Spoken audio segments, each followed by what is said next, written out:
नमस्कार, मैं हूं डॉक्टर गौतम पांडे और आप देख रहे हैं जीपीएन बिहार का खास कार्यक्रम रूबरू द टॉक शो।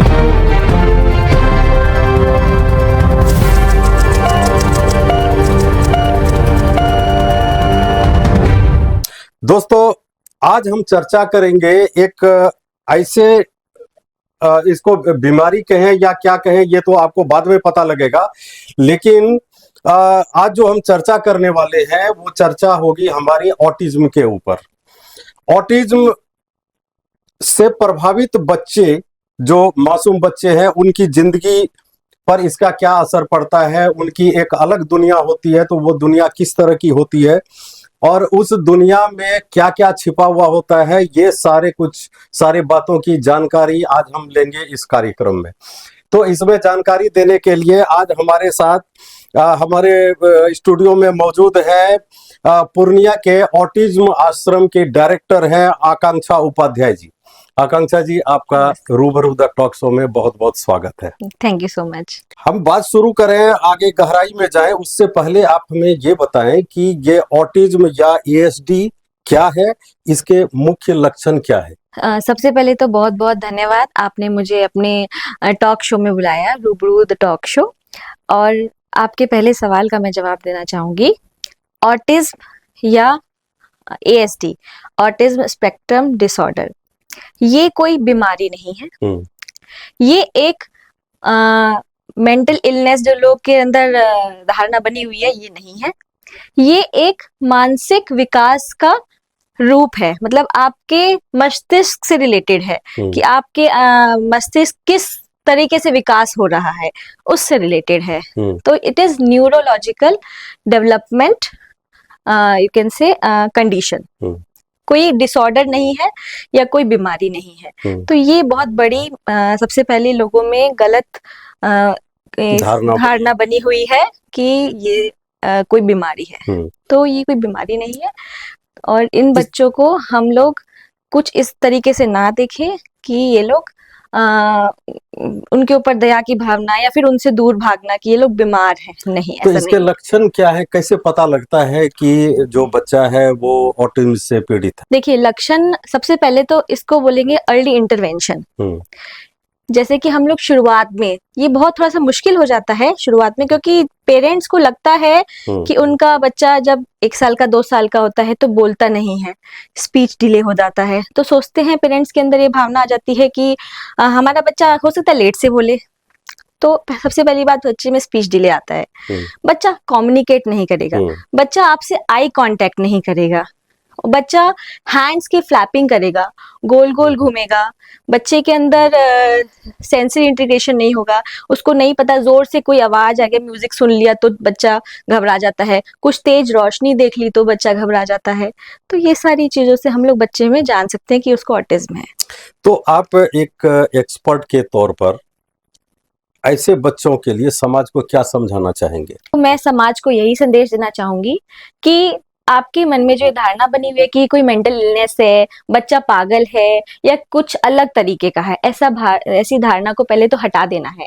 हमें इन बच्चों को अपनी सोसाइटी में जोड़ना है। तो हमें इनको अपनी सोसाइटी में कैसे जोड़ेंगे? क्योंकि हम सबसे पहली बात, जितने भी बच्चे हैं इनको अलग नहीं तरीके से, इनको नॉर्मल बच्चे के जैसा ही आपको देखना है। बच्चे के अंदर जितनी भी एक्टिविटीज है उसको गलत नजरिए से या उस पर हंसना नहीं है, उस पर मजाक नहीं बनाना है। बहुत लोग इसका मजाक बनाते हैं। तो और बहुत पेरेंट्स ये हैं कि जो उन बच्चों को अंदर ही कैद करके रखते हैं, क्योंकि ये सोचते हैं कि हो सकता है हमारे बच्चे को लोग पागल बोलेंगे, हमारे बच्चे को ऐसे बोलेंगे। तो जब दूसरे सोसाइटी नहीं बोलेगी, पेरेंट्स भी अपने आप भी निकालिए, अपने बच्चों को बाहर निकालिए, उनको सोशलाइज कीजिए। सोशलाइज करना बहुत जरूरी है इसमें, क्योंकि बच्चे जो हैं जब तक सोशलाइज नहीं होंगे तब तक उनको नहीं पता चलेगा कि उनको सोसाइटी का पार्ट है वो एक, और सोसाइटी में उनको कैसे रहना है। तो माता पिता को, पेरेंट्स को ये समझना कितना मुश्किल होता है शुरुआती दौर में? शुरुआती दौर में पेरेंट्स को बहुत मुश्किल होता है, क्योंकि 1 से 2 साल तक, 1.5 साल तक बच्चा नॉर्मल होता है और बच्चे के अंदर कुछ शारीरिक ऐसा प्रॉब्लम नहीं होता। फिजिकली बच्चा बिल्कुल फिट दिखेगा आपको, लेकिन बच्चे जो हैं आपको बोलेगा नहीं, आई कांटेक्ट नहीं करेगा। जैसे आपने बच्चे को नाम से पुकारा, बच्चे का नाम है करण, तो बच्चे को करण से नाम से बुलाएंगे तो बच्चा नहीं रिस्पॉन्ड करेगा। ठीक है, बच्चा जब तक नहीं बोलता है, अगर बच्चा नहीं बोल रहा है तो एटलीस्ट उंगली से पॉइंट आउट करेगा, तो वो भी नहीं करेगा। बच्चा हैंड फ्लैपिंग करेगा, अचानक से पैनिक अटैक्स आ जाते हैं बच्चे में, इमोशनल्स, कभी अचानक से रोना, अचानक से चिल्लाना, उसको शांत जल्दी नहीं होना, तो ये सारी वजह होती है अच्छा, जिससे आप जान सकते हैं कि बच्चे को ऑटिज्म है। तो आपके आश्रम में जी, अभी लगभग कितने बच्चे हैं? लगभग 20 से 25 बच्चे हैं हमारे। अच्छा, तो वो उसको संभालने में तो आपको परेशानी होती होगी, और किस तरह की परेशानी आती है, और क्या आप कोई थेरेपी वगैरह देते हैं या क्या करते हैं संभालने के लिए? देखिए, सबसे बड़ा चीज़ है ऑटिज़्म में, ये पेरेंट्स के अंदर भी मैं बोलना चाहूँगी, हो अगर आपके बच्चे को ऑटिज़्म है तो पेशेंस बहुत ज़रूरी है। पेशेंस होना बहुत ज़रूरी है, चाहे आप एक स्पेशल एजुकेटर हैं या चाहे आप कोई इंक्लूसिव एजुकेशन टीचर हैं, चाहे आप कोई पेरेंट ही क्यों ना है, तो आपके अंदर पेशेंस होना बहुत ज़रूरी है। क्योंकि आपको फिजिकली हरास नहीं होंगे, आप मेंटली हरासमेंट होगा आपको। क्यों? क्योंकि बच्चे के अंदर मेल्टडाउन होंगे, बच्चे के इमोशन बर्स्ट आउट होंगे, बच्चा अचानक रोने लगेगा, अपने आप को मारता है। ऑटिज्म में क्या होता है, बच्चे अपने आप को हर्ट करते हैं। अच्छा। अपने आप का सर पकड़ के बाल खींचते हैं, आपके बाल खींचेंगे, तो आपके अंदर जब तक पेशेंस नहीं होगा तब तक आप उसको हैंडल नहीं कर पाएंगे। तो मेंटल हरासमेंट हो जाता है, इसलिए आपको थोड़ा मेंटली रेडी होना होगा इसके लिए। तो आपने इसके लिए आप बच्चों को खुद संभालती हैं या अपने और भी लोगों को रखा हुआ है संभालने के लिए? और भी स्टाफ है हमारे, हाँ। जो स्पेशल एजुकेटर्स हैं, जिनको मैं खुद ही ट्रेन करती हूँ, और उनको स्पेशली इस चीज के लिए रेडी करते हैं कि आपको अपने अंदर ऐसी शक्ति रखनी है, ऐसी धारणा रखनी है कि हम उन बच्चों को अपनी सोसाइटी से जोड़ के ही रहेंगे। तो ये भावना आप में आई कहाँ से? क्योंकि पूर्णिया में अभी तक ऐसा कोई आश्रम देखने या सुनने को नहीं मिला है। तो ये आपके मन में, आपके दिमाग में ये बात कहाँ से आई कि ऑटिज्म के लिए भी एक आश्रम होना चाहिए, एक स्कूल होना चाहिए जहाँ बच्चे की अच्छी देखभाल हो और बच्चा जिस स्थिति में अभी है उससे थोड़ा ऊपर उठे वो, और एक सामान्य जो मुख्य धारा है उसमें वो बच्चा पहुंचे। तो ये ख्याल कहाँ से आया आपको? जी, सबसे पहली बात, इसमें मेरे को मोटिवेशन मिला मेरी बेटी से। अच्छा। मेरी बेटी अग्निष्का उपाध्याय, जो एक ऐसी बीमारी से ग्रसित थी जिसकी वजह से डॉक्टर ने उसको 50% सर्वाइवल रेट दिया था। अच्छा। तो जब हमारे अंदर कुछ ऐसी मतलब सामने चीजें आई कि हम लोग उसको बचा सके, कि मेरे को अपनी बेटी को एनी हाउ बचाना है, तो जब आप किसी चीज के लिए ठान लेते हैं ना, तो वो आपको पूरी कायनात, कहते हैं ना, कुदरत आपके साथ हो जाती है उस चीज के लिए। तो मेरी बेटी आज सरवाइव कर रही है। और फिर जब मेरी बेटी बड़ी हुई तो वो थोड़ा इंट्रोवर्ट थी, बोलती नहीं थी, ज्यादा किसी से सोशलाइज नहीं होती थी, इंटरेक्शन, दूसरे के दोस्त नहीं बनाती थी। तो आज मेरी बेटी बहुत ही कॉन्फिडेंट स्पीकर है, अच्छे से स्टेज पे बोलती है और सोशलाइज भी होती है। तो ये चीज मेरे अंदर उससे आई। फिर उसके साथ साथ जब मैंने बहुत सारे स्कूल्स में काम किया, तो वहां पे भी मैंने डिफरेंट बच्चे देखे ऐसे जिन पे अलग से वर्कआउट करने की जरूरत थी। उनके ऊपर इंक्लूसिव एजुकेशन की उनको नीड थी, लेकिन पेरेंट्स के पास अवेलेबिलिटी नहीं थी इंक्लूसिव एजुकेशन देने के लिए, इसलिए वो नॉर्मल बच्चों को किसी भी स्कूल में डाल देते थे। लेकिन वहां पे क्या होता है, हम लोग, बच्चों को जरूरत है स्कूलिंग की, लेकिन कुछ बच्चे होते हैं जिनको स्पेशल नीड्स चाहिए, तो उसके लिए हमको बच्चे के ऊपर ज्यादा ध्यान देना चाहिए। तो उन्हीं बच्चों के मेरे को नीड को पूरा करने के लिए मैंने ये इंक्लूसिव एजुकेशन और स्पेशल एजुकेशन स्कूल स्टार्ट किया, ऑटिज्म आश्रम पूर्णिया। तो आपने कोई ट्रेनिंग वगैरह ली है ऑटिज्म की, या खुद से ही आपके भावना के अनुरूप या आवश्यकता के अनुसार आपने वो एक रूटीन सा बनाया बच्चों के साथ? हाँ, एक्चुअली मैंने ट्रेनिंग ली है जिसमें कि दिल्ली के एक स्पेशलिस्ट हैं उनके अंडर। अच्छा। ठीक है, साथ में मैं नेचुरोपैथी का कोर्स भी किया है, जिसमें मैं बच्चों को नेचर से कनेक्ट करके रिकवर करती हूँ। बच्चों को सोशलाइज होने के लिए हम स्कूल में अपने स्पेशल एजुकेशन प्रोवाइड करते हैं, जिसमें बच्चों को नॉर्मल सोशलाइज क्या करना है। जैसे बच्चे को सबसे पहले डेली जो आम रूटीन है उसको करना आना चाहिए। बच्चा ब्रशिंग प्रॉपरली करे, वॉशरूम ट्रेनिंग दी जाती है, बच्चों को कपड़े पहनना, कपड़े उतारना, सारा चीज कैसे अपना नॉर्मल लाइफ, डेली लाइफ कैसे रूटीन जीना है वो अच्छे से सिखाया जाता है। क्योंकि इसमें ऑटिज्म के जो बच्चे हैं वो डिपेंड हो जाते हैं पेरेंट के ऊपर। इनको अपने ऊपर डिपेंडेंट, इनको निर्भर ना होके आत्मनिर्भर बनाना है हमारी ड्यूटी। तो हम पहले वो काम कर तो रहे हैं। अभी तक ये आपकी ये शुरुआती दौर है, या अभी तक में कुछ बच्चे आपके आश्रम से पास आउट भी हो चुके हैं, कुछ जी। ऐसा हुआ है? हाँ, ऐसा हुआ है। हमारे 2 बच्चे हैं जो हमारे नॉर्मल बच्चों के साथ क्लास में बैठ रहे हैं। तो वो बच्चे खाली उनको स्पीकिंग मतलब बच्चों के साथ इंटरेक्शन जरूरी है, इसलिए मैंने उनको नॉर्मल क्लास में बिठाया है। क्योंकि उनको नीड है अब बच्चों के साथ इंटरेक्शन की। तो आपस में जब तक इंटरेक्शन नहीं होगा, आप ही अगर घर में बच्चे को अगर मान लीजिए, बहुत सारे पेरेंट्स ऐसे होते हैं जो बच्चों को मोबाइल पकड़ा देते हैं, मोबाइल अपने भी मोबाइल में लगे हुए हैं, तो बच्चा ही मोबाइल में, तो वो बच्चा भी बहुत लेट से सोशलाइज होता है। तो जब तक आप बच्चे के साथ खेलिएगा नहीं, बच्चे के साथ बात नहीं कीजिएगा, तो बच्चा सोशलाइज नहीं होगा। सबसे पहले शुरुआत होती है घर में। अगर आप घर में शुरुआत कीजिएगा सोशलाइज होने का, तो धीरे धीरे बच्चा बाहर भी सोशलाइज होगा ही होगा। सही बात है। कभी ऐसा हुआ है आपके साथ कि किसी बच्चे के को संभालने में आपको बहुत ज्यादा परेशानी हुई हो, और उस समय ये एहसास हुआ हो आपको कि ये आश्रम मैंने खोल के गलती कर दी? नहीं, ऐसा तो कई बार ऐसा होता है।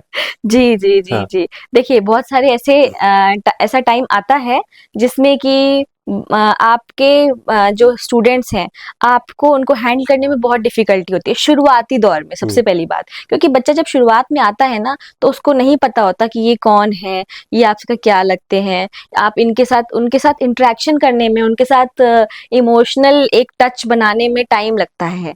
तो वो बनाने के लिए हमको थोड़ा सा कभी कभी ऐसे टाइम से भी गुजरना पड़ता है जिसमें हमको थोड़ा सा प्रॉब्लम होती है, लेकिन we have to go with it. Like जैसे बच्चे हैं, आपके बाल खींच देंगे, आपका चश्मा तोड़ देंगे, आपका गले में कुछ पहना है तो तोड़ देंगे, आपका कपड़ा फाड़ देंगे, आपको मार देंगे, बाइट कर लेंगे। तो वो सारी चीजों से हमको गुजरना पड़ता है, लेकिन पेशेंस अगर आपके अंदर है तो एनीथिंग कैन बी डन। ये दोस्तों, ये काम तो सिर्फ एक माँ ही कर सकती है, और ये जो बच्चा है, ऑटिज्म से पीड़ित जो बच्चे हैं, इसको एक माँ की तरह व्यवहार करके ही उसको संभाला जा सकता है। ये हकीकत है जी। अच्छा, एक चीज बताएं कि ये जो आश्रम आप चला रही हैं, इसके लिए फंडिंग कहाँ से आती है? कोई एनजीओ वगैरह आपको मदद कर रहा है, या कोई सरकार से कोई फंडिंग मिलती है आपको? इसके लिए ऑटिज्म आश्रम पूर्णिया को रन करने के लिए हमारा एक दूसरा स्कूल चलता है, जिसकी फंडिंग हम इसको ऑटिज्म आश्रम में यूज करते हैं। साथ के साथ बहुत सारे ऐसे बिजनेस एसोसिएट्स हैं, एंड पूर्णिया के बहुत जानी मानी हस्तियां हैं जो हमको पीछे से करते हैं, सपोर्ट करती हैं, हेल्प करती हैं इसको रन करने के लिए। Thank you. अच्छा, हमारे समाज और स्कूलों में जो स्कूलों का नजरिया है इन बच्चों के प्रति, आज जो आप ऑटिज्म आश्रम चला रही हैं, इसको देखने के बाद कुछ नजरिया बदला है उन लोगों का, या अभी भी वही बात है उनमें कि ये बच्चे तो मानसिक बीमारी से पीड़ित हैं? देखिए, सोसाइटी में डेवलपमेंट तो है, लेकिन बहुत ही स्लो है। तो अवेयरनेस बहुत जरूरी है। लोगों में अवेयरनेस नहीं है इसको लेके कि आखिर ये है क्या। बहुत सारे बच्चे ऐसे होते हैं जिनको ऑटिज्म है, वो पार्क में खेलने जाते हैं, लेकिन पेरेंट्स जो होते हैं अपने बच्चे को बोलेंगे दूर हटो, ये तो पागल है। तो ये सारी चीजें अवेयरनेस जरूरी है। अगर आपका बच्चा उस बच्चे के साथ खेलेगा तो आपके बच्चे को कोई प्रॉब्लम नहीं होगी। सबसे बड़ी बात, आपका बच्चा आप उसके साथ पढ़ेगा तो आपके बच्चे को कोई प्रॉब्लम नहीं होगी, बल्कि आपके बच्चे को भी एक सपोर्ट मिलेगा कि उसको भी एक मौका मिल रहा है ऐसे बच्चे से इंटरेक्ट करने का या खेलने का, जो कि दिमागी तौर पे अलग तरीके से विकास कर रहा है। तो जैसे कि एक बच्चा होता है लेफ्ट हैंड से लिखता है, एक बच्चा है राइट हैंड से लिखता है, इसी तरीके से हमारे ऑटिज्म बच्चे जो हैं वो अलग तरीके से दुनिया को देखते हैं। ये जो आश्रम अभी आपका चल रहा है पूर्णिया में, तो अभी आपने जैसा बताया कि 20-25 बच्चे हैं, तो फ्यूचर में आपका क्या प्लान है? नंबर एक। नंबर दो, ये भी बताएं आप कि इस अभी जो बच्चे हैं आश्रम में, ये सारे पूर्णिया के ही हैं या पूर्णिया के बाहर से भी बच्चे यहाँ पर रहते हैं अभी? इसमें ऑटिज्म आश्रम में हमारे पास पूर्णिया से, अररिया से, गेराबाड़ी से और बहुत सारे बच्चे ऐसे हैं जो पूर्णिया शिफ्ट हो गए हैं इसीलिए क्योंकि उनको इंक्लूसिव एजुकेशन चाहिए। वाह। तो ऐसे हमारे पास फैमिलीज हैं। साथ के साथ हम लोग फ्यूचर प्लान मेरा ये है कि हम लोग इस ऑटिज्म आश्रम को कंप्लीट रेसिडेंशियल करेंगे, जिसमें बोर्डिंग फैसिलिटी अवेलेबल रहेगा बच्चों के लिए और पेरेंट्स को भी सुविधा रहेगा क्योंकि बच्चों को संभालने में पेरेंट्स को दिक्कत आती है। और इन सबसे बड़ी बात यह है कि इन बच्चों को 24 आवर्स विजिलेंस की जरूरत है। इन बच्चों पर 24 आवर्स वर्कआउट करने की जरूरत है। इसलिए ज्यादा से ज्यादा इम्प्रूवमेंट आए, ज्यादा से ज्यादा इन बच्चों को हम लोग सोसाइटी से जितना जल्दी जोड़ना चाहेंगे, तो उसके लिए हम लोग इसको रेसिडेंशियल करना चाहते हैं। तो ये बेस आप पूर्णिया में ही बनाएंगे? जी। चलिए, ये तो अच्छी बात है कि पूर्णिया में इस तरह का अभी तक कोई आश्रम नहीं है, स्कूल नहीं है, और एक हाई लेवल का एक आश्रम बनाने की इनकी जो तमन्ना है, ये उम्मीद करता हूं कि ये जल्द से जल्द ये पूरा भी हो और ऐसे बच्चों के लिए एक ऐसा प्लेटफॉर्म मिले, एक ऐसी जगह मिले जहां वो अपनी जिंदगी को सामान्य बच्चों की तरह जी सकें। जी। वो अंत में 2 लाइन में अगर आपको कोई संदेश देना हो समाज को, जी, तो आप क्या कहेंगे? समाज को यही संदेश देना चाहेंगे कि आप इसके लिए अपनी जो सोच है उसको बदलिए। इन बच्चों को सोसाइटी का एक पार्ट बनाइए। जो एक गैप बना हुआ है इन बच्चों में और नॉर्मल बच्चों में, उस गैप को हमें मिटाना है। इंक्लूसिव एजुकेशन को बढ़ावा देना है और सरकार के साथ मिलके हमें इस चीज को बढ़ाना है। चलिए, आपका बहुत बहुत धन्यवाद।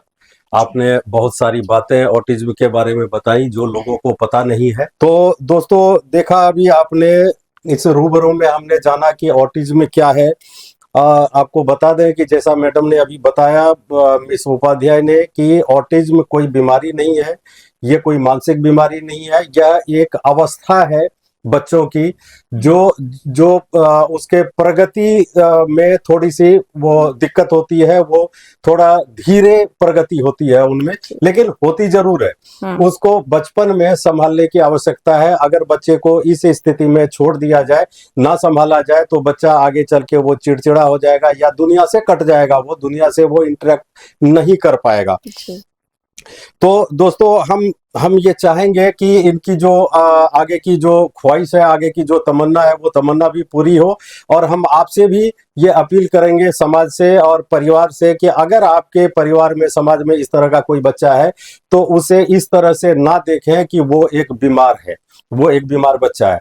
वो सामान्य बच्चा नहीं है, लेकिन सामान्य हो भी सकता है। इसके लिए आपको थोड़ी मेहनत करनी पड़ेगी। बहुत बहुत धन्यवाद आपका। अगर आपको ये वीडियो पसंद आया हो तो वीडियो को लाइक, शेयर और चैनल जीपीएन बिहार को सब्सक्राइब करना ना भूलें। Thank you very much. आपका बहुत बहुत धन्यवाद।